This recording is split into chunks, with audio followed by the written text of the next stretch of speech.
If your Westinghouse TV has got a red light blinking and it won't turn on at all, then in most cases you have a mainboard failure. But it's possible there's a failure on one of the other boards or a simple software glitch. The first step is to try a flashlight test. So switch your TV on so that the light is flashing. Get a flashlight or switch the torch of your phone on and point it directly at your screen. If you can see faint images, then you almost certainly have a backlight failure. But to be able to diagnose and fix this properly, then check out the linked video that's in the top right of the screen right now. If you don't see any faint images, then we'll cover how to fix that in the rest of this video. For about 30% of people, you can fix your problem by power cycling your TV. So to power cycle a TV, just make sure your TV is switched off, then unplug it from the wall.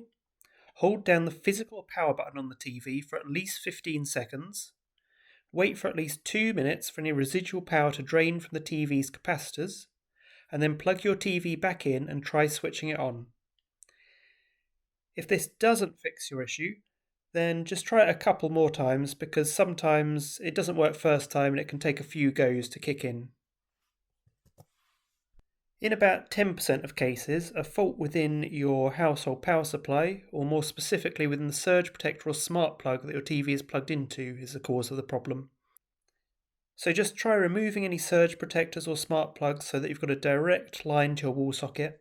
You can also try a different wall socket, and just make sure you have a look at the power cord going into the back of your TV and check that the port itself is not corroded or damaged.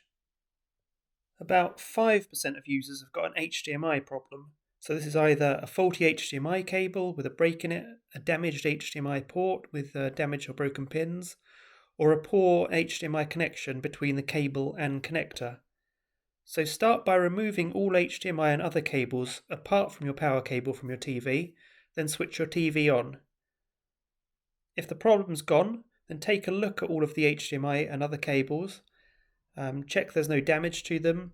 Use compressed air if you've got any to clean the contacts between the cable and the connector, and then firmly reinsert the cables and switch your TV on again. If it hasn't fixed your problem, then try using a different HDMI input that's located elsewhere on your TV, as HDMI slots on a different part of your TV often have a different connection to your TV's mainboard. If your TV is now working, then you'll need to troubleshoot your HDMI cables and or the connected devices. If the earlier steps haven't helped, then you almost certainly have a failure on one of the internal boards in your TV. So the main boards in the TV are the timing control or T-con, the power board and the main board. And you'll also see some additional boards such as Wi-Fi modules and speakers. So the T-con board is a small PCB that drives your TV's panel, and it sends a signal to each pixel row of your screen using internal clocks to keep each row in sync. The main board is where you plug in your HDMI and other input-output connectors, and it does a lot of the logic of your TV.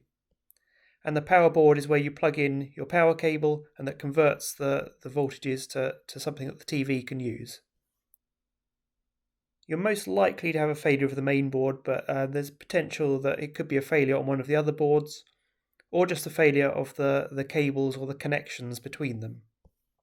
So you're going to have to open up your TV to get to these. You should note that opening up your TV is potentially dangerous, so if you're not confident in your skills, then get a professional in.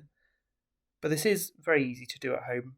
So just make sure before opening up your TV, unplug it, hold down the power button for 15 seconds or so, and then just leave it for about half an hour just to make sure that all the power has drained from the internal capacitors and components.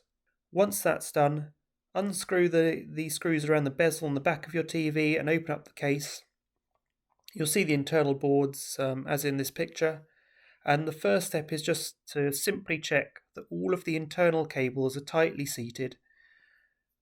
So just unplug each of the cables in turn, give them a good clean, give the connectors a good clean, and then firmly reinsert them. The ribbon-like LVDS cables connecting your T-con to the panel have got a catch that needs to be flipped down to unlock them. None of the cables need any force to come out. If you're struggling to get one of the cables out, then look for a catch. Don't try and force them. Once you've cleaned all the cables and all of the connectors, plug them back in and then plug your TV back in, switch it back on again, and see if it works. If you've got no change, then you need to try and localize the problem to one of the internal boards. So it's easiest to start with the power board and disconnecting the cable linking the main board to the power board. If you unplug your TV, again wait for half an hour, let all the power drain out, then unplug this cable, plug your TV back in, and try your TV again. If your TV now works fine, then you know that the issue must be with the main board or with the T-con, and it's almost certainly with the main board.